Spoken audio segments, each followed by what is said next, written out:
राधे राधे दोस्तों, श्री बाके बिहारी आप पर और आपके समस्त परिवार पर अपनी कृपा दृष्टि सदैव बनाए रखें। गणाधिप संकष्टी चतुर्थी का व्रत भगवान गणेश को समर्पित है। इस पवित्र व्रत को हर महीने कृष्ण पक्ष की चतुर्थी तिथि को रखा जाता है। मान्यता ये है कि संकष्टी व्रत रखने से भगवान जीवन के सभी कष्ट को दूर करते हैं।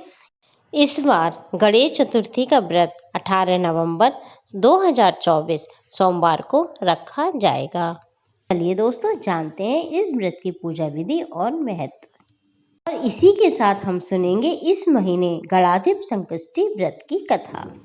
धार्मिक मान्यताओं के अनुसार गणेश चतुर्थी का विशेष महत्व इसलिए भी है क्योंकि भगवान गणेश को प्रथम पूज्य देव माना जाता है। हिंदू धर्म में किसी भी शुभ कार्य की शुरुआत भगवान गणेश की पूजा अर्चना से की जाती है। दोस्तों, भगवान गणेश को विघ्नहर्ता और मंगलकर्ता माना जाता है। ऐसा माना जाता है कि गणाधिप संकटी व्रत रखने से व्यक्ति के जीवन में सुख समृद्धि का आगमन होता है।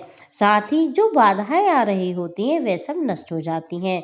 विवाहित स्त्रियां भी अपने पति और संतान की दीर्घायु के लिए चतुर्थी का व्रत रख सकती हैं। इस व्रत को विशेष रूप से संकष्टी चतुर्थी के नाम से जाना जाता है। इस व्रत के दौरान भगवान गणेश की पूजा की जाती है और दिन भर उपवास किया जाता है। ये व्रत सूर्योदय से प्रारंभ होता है और चंद्र दर्शन के बाद चंद्रमा को अर्घ्य देने के बाद हम व्रत का पारायण करते हैं। हिंदू पंचांग के अनुसार संकष्टी चतुर्थी तिथि शुरुआत हो रही है 18 नवंबर 2024 की शाम 6:55 पर। वहीं चतुर्थी तिथि समापन होगी अगले दिन 19 नवंबर 2024 को शाम 5:28। दोस्तों, इस व्रत की पूजा विधि इस प्रकार है। सबसे पहले व्रत करने वाले जातक को सुबह जल्दी उठकर स्नान करना चाहिए, स्वच्छ वस्त्र पहनने चाहिए और उसके बाद गणेश जी की हमें स्थापना करनी है। गणेश जी की स्थापना करने के बाद आप गणेश जी की फूल, धूप, दीप, रोली और अक्षत से पूजा करें। हाँ, गणेश भगवान को दूब घास जरूर चढ़ाई जाती है, तो गणेश भगवान को दूब घास जरूर चढ़ाएं। भोग में गणेश जी के मोदक या लड्डू या कोई भी अन्य मिठाई आप ले सकते हैं। दोस्तों, इस व्रत में रात को चंद्रमा को अर्घ्य दिया जाता है, उसी के बाद व्रत खोला जाता है। दोस्तों, व्रत वाले दिन आपको पूरे दिन उठते बैठते चलते फिरते इस मंत्र का जाप करना है। ये आपको ऊपर स्क्रीन पर दिख रहा होगा। अब हम बात करेंगे कि इस व्रत में आपको क्या क्या सावधानी बरतनी है। तो दोस्तों, संकटी चतुर्थी वाले दिन आपके घर में ना प्याज लहसुन का प्रयोग बिल्कुल भी ना हो। संभव हो सके तो जिसने व्रत किया हो वो केवल फलाहार करे या दूध या अन्य सात्विक भोजन करे। इस दिन नमक का प्रयोग नहीं किया जाता है। व्रत के दौरान भगवान गणेश की कहानियां सुने और उनके भजन आदि का पाठ करें। तो दोस्तों, अब हम सुनेंगे अघन मास की गणेश चौथ व्रत कथा। पार्वती बोली, हे पुत्र, अघन मास में किस गणेश की पूजा करनी चाहिए? गणेश जी बोले, दुर्गे, इस मास में श्री गजानन की पूजा करनी चाहिए। दिन भर निराहार रहकर ब्राह्मण को भोजन करावें, चंद्रमा को जल दें, भोजन करें। पूजन के अंत में तिल, जौ, धूप आदि से हवन करें। इस संबंध में एक प्राचीन इतिहास सुनो।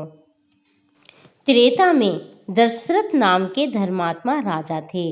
उन्हें एक विप्र ने श्राप दिया था कि जिस तरह पुत्र शोक में मेरी मृत्यु हो रही है उसी तरह तुम्हारी होगी। श्राप सुनकर राजा को बड़ा दुख हुआ। उन्होंने पुत्र प्राप्ति के लिए यज्ञ किया।